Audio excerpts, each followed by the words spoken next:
Hello mga ka-Health Real Talk! Pilipinas, isa sa pinakamalaking pinagmumulan ng mga nurses sa buong mundo. Magandang pakinggan, hindi ba? Pero may tanong ako. Bakit kaya karamihan sa ating mga nurse ay nangangarap makaalis ng Pilipinas? Hindi dahil ayaw nilang maglingkod sa sariling bayan, kundi dahil gusto rin nilang mabuhay ng may dignidad. Sa maraming pribadong ospital, may mga nurses na nagtatrabaho ng mahigit 12 oras, humahawak ng napakaraming pasyente, ngunit ang sahod ay hirap pa ring tustusan ang pang-araw-araw na pangangailangan.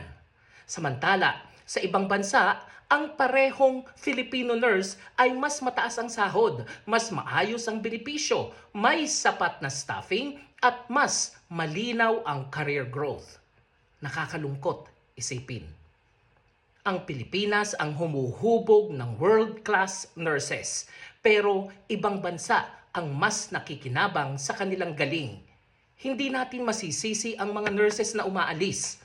Lahat tayo ay may pamilya, lahat tayo ay may pangarap, at lahat tayo ay naghahanap ng mas magandang kinabukasan.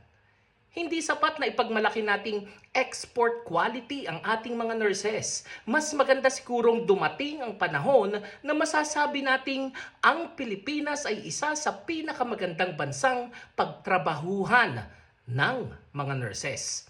Kapag nangyari iyon, marami ang mananatili, hindi dahil wala silang choice, kundi dahil may magandang dahilan para manatili. Respeto, makatarungang sahod, sapat na benepisyo, ligtas na working environment at career development. Hindi ito luho.